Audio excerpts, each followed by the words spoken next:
के गाइज यहाँ त यार फर्स्ट टाइम आएको हो तर गुफा पनि एउटा हो र भनेको यार। यो चाहिँ बाघ गुफा रे। अब तालचा लागेको रहेछ भित्रबाट। ओहो यार यहाँ देख्न सक्नुहुन्छ तालचा लागेको रहेछ है। फेरि पनि स्वागत छ मेरो यस युट्युब च्यानलमा। आज चाहिँ म आएको छु मञ्जुश्री पार्कनिर र मेरो आजको डेस्टिनेसन यो मञ्जुश्री पार्कबाट देखिने यो पर म जान लागिरहेको छु र यहाँसम्म आउनको लागि चाहिँ तपाईहरु पब्लिक भेहिकल युज गरेर आउन सक्नुहुन्छ सजिलै। तपाईको यो सुनधाराबाट गाडी लाग्छ, खासै गाह्रो छैन। र म चाहिँ अब यहाँ मञ्जुश्री पार्कको ठ्याक्कै यतापट्टि एउटा देख्न सक्नुहुन्छ है, यस्तो खालको एउटा बाटो रहेको छ। त्यहाँबाट चाहिँ म झरेर पारी जान्छु। आजको मेरो डेस्टिनेसन त्यही पारीसम्मको हुनेछ। एकदम राम्रो छ है, यहाँको हिँड्ने बाटोदेखि लिएर यहाँको एम्बियन्स सबै कुराहरू चाहिँ एकदम राम्रो छ। अनि आज चाहिँ म त्यो पारीसम्म गएर त्यहाँ एकछिन रेस्ट गरेर फर्किनेछु र हजुरहरूलाई पनि देखाउनेछु त्यहाँको कस्तो छ वातावरण भनेर।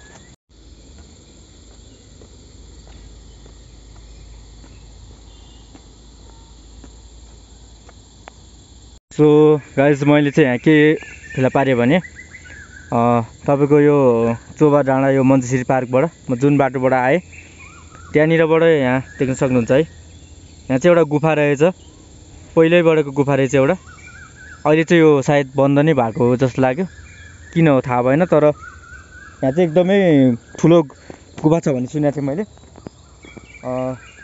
अब भित्र जान त सायद मिल्दैन नै होला, मिल्ने भए चाहिँ म जान्थेँ भित्रसम्म। तर अब बन्द छ जस्तो लाग्यो, त्यही भएर यति चाहिँ भन्न चाहेँ कि यहाँ एउटा एकदम गहिरो गुफा छ अरे है, त्यो देखिरहेको।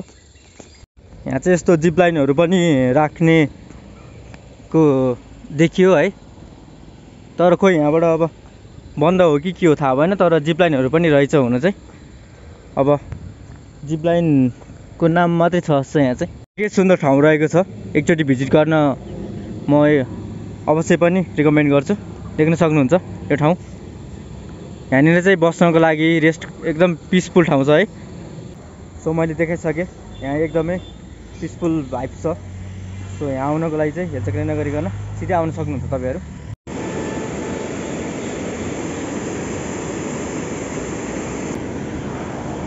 अहिले म हिँड्दा हिँड्दा यस्तो डरलाग्दो ठाउँमा आइपुगेँ होइन। As you can see from here, यो चाहिँ लास्ट खतरा गहिरो धुलिनी पुल रहेछ यहाँनिर चाहिँ। म चाहिँ ठ्याक्कै त्यहीँ आइपुगेको छु। भ्यू चाहिँ इपिक थियो है, त्यो चाहिँ एउटा खतरा लाग्यो मलाई। अहिले म फर्किँदा पनि त्यहाँ देखाउने छु। सो अब चाहिँ म अहिलेको लागि यहाँबाट त्यो पारी भन्दा नि अहिले त म वारी नै आइसकेँ। यो पुल अहिले देखाएको पुल चाहिँ उत्यो भयो होइन। सो अहिले चाहिँ म यता पारीपट्टि आइसकेको छु। अब मैले यहाँ एउटा जाने बाटो फेला पारिसकेँ, त्यो पारी आइसकेको छु। अनि हिँड्ने बाटो यहाँ एकदम शीतल शीतल नै छ है, एकदम राम्रो छ हिँड्ने बाटो पनि। अनि त्यही हो, एक्सपेक्ट गरेको जस्तै रहेछ ठाउँ।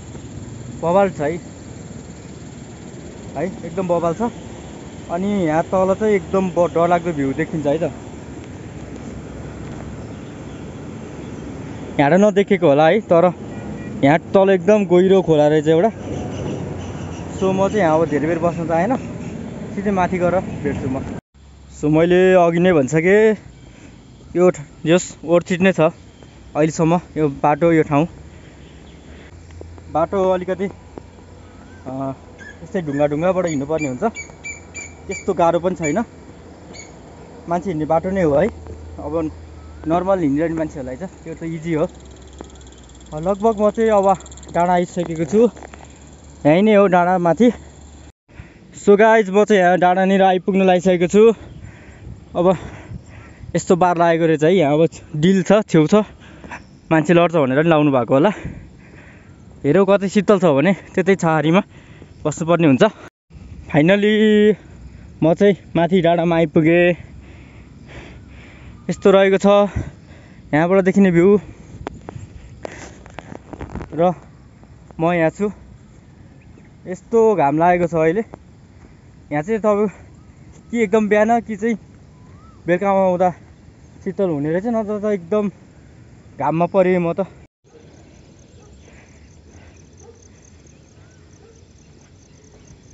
म यहाँ आएको उदय पारीबाट हो, यसरी हुँदै यहाँसम्म चाहिँ आइपुगेँ। अब यहाँबाट एउटा शीतल ठाउँ खोज्नुपर्ने हुन्छ। म चाहिँ त्यहाँ माथिबाट तल आइसकेको छु, देख्न सक्नुहुन्छ। किन आएको भन्दा त्यहाँ अहिले घाम रहेछ होइन, अब बेलुका बेलुका आउँदा शीतल हुने रहेछ।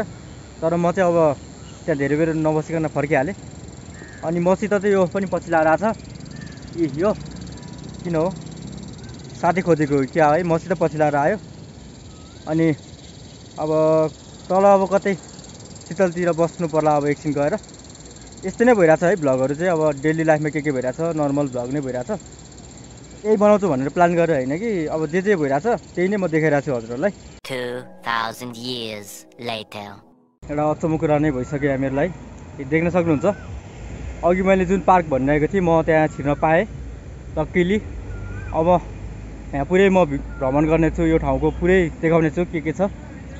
छिर्ने बित्तिकै यस्तो बवाल एम्बियन्स लाग्यो है, बवाल छ क्या light, as you can see है।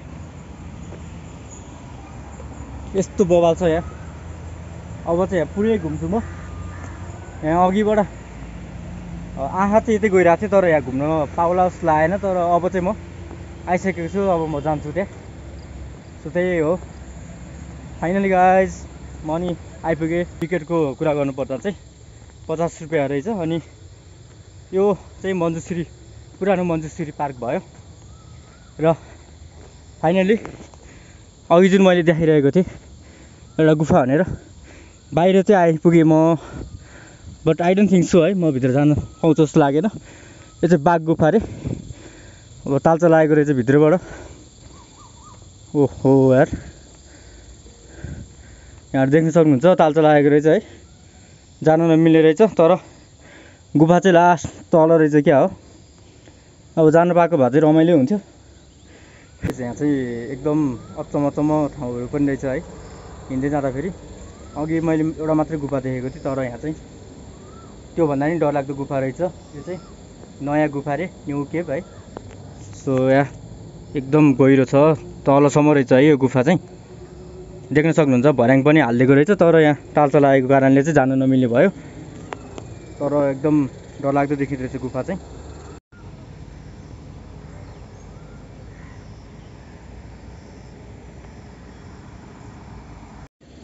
सो यहाँ चाहिँ अर्को पनि गुफा मैले फेला पारिसकेको छु। यहाँबाट चाहिँ यताबाट होइन, यताबाट जानुपर्ने हुन्छ। के हो गाइज, यहाँ त यार फर्स्ट टाइम आएको हो, तर गुफा पनि एउटा हो र भनेको यार। सो लुक हियर गाइज, यहाँ फेरि अर्को गुफा। खोइ अब यो प्रकृतिले नै बनाएको गुफा हो है, पहिलेबाट भएको गुफा। तर एकदम अचम्म लाग्यो मलाई यो चाहिँ है। एकै ठाउँमा एउटै पार्कमा 3वटा गुफा रहेछ लुकेको भित्र।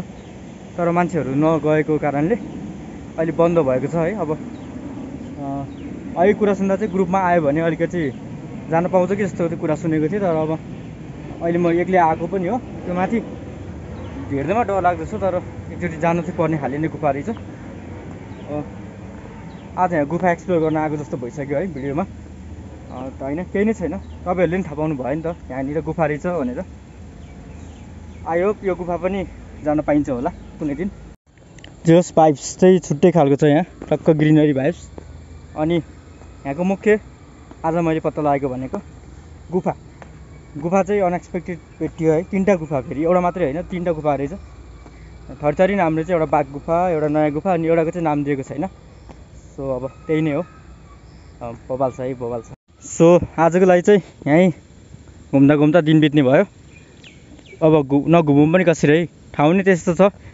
अब पुरानो पार्क रहेछ मञ्जुश्री पुरानो पार्क। अहिले चाहिँ त्यहाँ रोड माथि बनाएको छ नयाँ पार्क चाहिँ, अनि यो चाहिँ पुरानो भयो। अनि म अहिले त्यही पुरानो पार्कबाटै हिँडिरहेको छु है।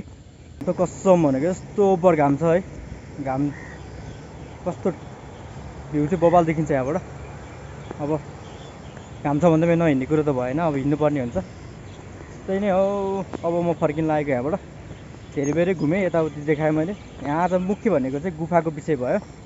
सो म तल गएर नै एकचोटि सोध्नेछु गुफाको बारेमा चाहिँ। देख्न सक्नुहुन्छ म चाहिँ त्यहाँबाट फर्किसकेको छु र यहाँ मैले अघि कुरा बुझेर हेर्दाखेरि चाहिँ खुल्न त खुल्दो रहेछ, तर कम्तीमा नि 5 जनाको ग्रुप चाहिन्छ भन्ने कुरा सुने र एकदम गयो भित्र छ अरे गुफा चाहिँ। तपाईँको 15 मिनट 1 घन्टा आधी घन्टाको छुट्टै समय छ अरे। अनि त्यस्तै 1 घन्टा 15 मिनटको चाहिँ 500 लिन्छ भन्ने सुनेको छु ग्रुपको लागि है। तर 5 जना चाहिँ पुग्नु पर्ने रहेछ। सो त्यही नै हो, एकदम थकित भइसकेँ म। उकालो छ, अघि पनि एकछिन उकालो चढेँ, अहिले फेरि उकालो चढ्दैछु। सो आजको लागि भिडियो पनि त्यति नै हुनेछ। अब नेक्स्ट टाइम चाहिँ म यो गुफामा आएको बेलामा चाहिँ अवश्य पनि देखाउने नै छु। अहिलेको लागि चाहिँ भिडियो यति नै हुनेछ। सो फेरि भेटौँला है त।